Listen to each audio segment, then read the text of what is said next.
Perfect খাসির রেজালা যদি দেখতে চাও তাহলে এই রেসিপিটা ফলো করতে পারো। একদম পারফেক্টভাবে বিয়েবাড়ির স্টাইলে বা বাবুর্চিরা যেভাবে রান্না করে আমি সেইভাবেই এই মাটন রেজালাটা তোমাদের তৈরি করে দেখাবো একদম পারফেক্টভাবে। আসসালামু আলাইকুম, হ্যালো বন্ধুরা, তোমরা কেমন আছো? আশা করি তোমরা ভালো আছো। আমি আলহামদুলিল্লাহ ভালো আছি। আমার শখের কিচেনে তোমাদের সবাইকে স্বাগতম। প্রতিদিনের মতো আবারও একটি রেসিপি নিয়ে এসেছি, খাসির রেজালা বা মাটন রেজালা। একদম পারফেক্টভাবে এই রেসিপিটা হবে। তোমরা প্রথম থেকে শেষ পর্যন্ত দেখবো আমি কি মশলা অ্যাড করছি। তাহলে চলো শুরু করি। আমি এখানে হাড় চর্বি মাংস সহকারে আমি 1 কেজি খাসির মাংস নিয়েছি। খাসির মাংসটাকে ভালোভাবে আগে থেকে পরিষ্কার করে ধুয়েছি। তারপরও আবার একটা লেবুর অর্ধেক রস দিব, রসটা চিপে দিয়ে দিব। তারপর যদি লেবুর রস না থাকে হাতের কাছে তাহলে তোমরা ভিনেগার দিতে পারো 1 চামচ মতো। এর পরিমাণ মতো লবণ দিব, দিয়ে লবণ দিয়ে এটাকে ভালোভাবে মেখে পানি দিয়ে 10 মিনিট এটাকে রেস্টে রেখে দেব।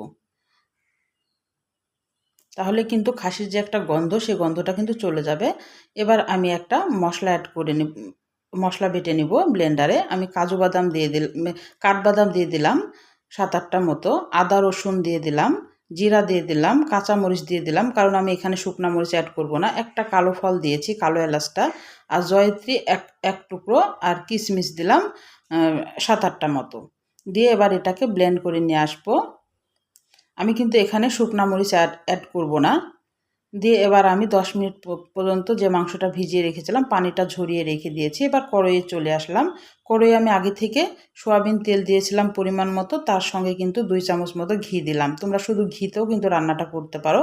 এখানে গোটা গরম মশলা দিলাম, দারুচিনি দিয়েছি, আর এলাচ দিয়েছি 6টা মতো, আর তেজপাতা দিয়েছি একটা, তারপরে লবঙ্গ দিয়েছি।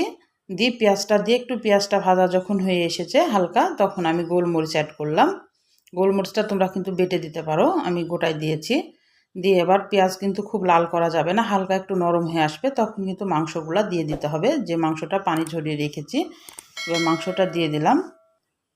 দিয়ে মাংসটাকে এবার ভালোভাবে পেঁয়াজের সঙ্গে কিন্তু নেড়ে চেড়ে নিতে হবে।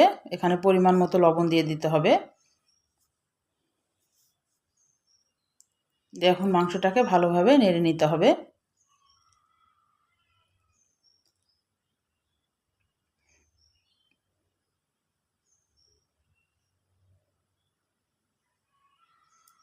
যে মশলাটা আমি বেটে রেখেছিলাম সেই মশলাটা এবার অ্যাড করে দিলাম।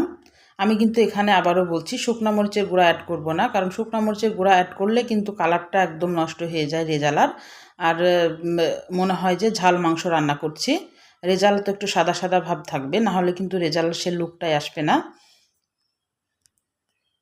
আর আমি একদম বিয়েবাড়ির স্টাইলে এবং বাবুর্চির মতো রান্নাটা করার চেষ্টা করছি। তোমরা প্রথম থেকে শেষ পর্যন্ত দেখবে আমি কি দিচ্ছি। আমি যে মশলাটা দিয়েছিলাম সেই মশলাটা দিয়ে কিন্তু আমি এখন একটু কষাই নিলাম। তারপরে এখানে আমি ধনিয়ার গুঁড়া দিলাম।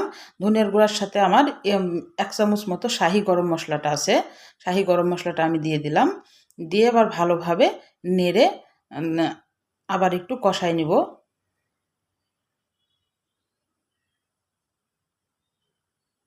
দিয়ে এবার টক দই দিয়ে দিলাম। কষানো যখন হয়ে গেল তখন টক দইটা দিয়ে দিলাম, কারণ মশলার গন্ধটা যখন চলে গেল কষানোর পর, আমি কিন্তু পানি এখনও অ্যাড করিনি, দেখেই বুঝতে পারছো। আমি এবার টক দই দিয়ে আবার কিন্তু ভালোভাবে ঢাকনা দিয়ে একদম মিডিয়াম আঁচে আমি কষিয়ে নিব। এখনও কিন্তু পানি অ্যাড করব না। আর টক দই দেওয়ার টাইমে জালটা কিন্তু কখনোই জোরে রাখবে না, নাহলে কিন্তু ছানা কেটে যাওয়ার একটা থাকে। দিয়ে এবার ঢাকনা দিয়ে ঢেকে একদম মিডিয়াম আঁচে এটাকে ভালোভাবে কষিয়ে নিতে হবে। যখন উপরে তেল উঠে আসবে আর মশলাগুলো যখন ভাজা ভাজা হয়ে যাবে তখন জানবা যে এটা ভালোভাবে কষানো হয়ে গেছে। একটু নেড়ে চেড়ে দিতে হবে এই পর্যায়ে ভালোভাবে।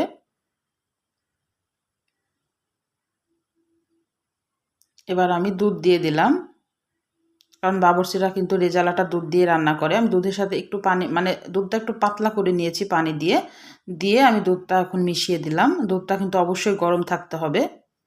দিয়ে পরিমাণ মতো এখন মাংসটা যেন একদম মানে দুধের সঙ্গে যেন একদম ডুবে থাকে এরকম পর্যায়ে পানিটা দিতে হবে। আর এখানে কয়েকটা কাঁচামরিচ দিলাম, তোমাদের ইচ্ছে হলে দিবা। এবার ঢাকনা দিয়ে ঢেকে একদম মানে হাই আছে 5 মিনিট রান্না করে নিতে হবে। যখন এরকমভাবে ফুটে আসবে তখন কিন্তু আবার একটু ঢাকনাটা তুলে এখানে 1 চামচ মতো চিনি অ্যাড করলাম।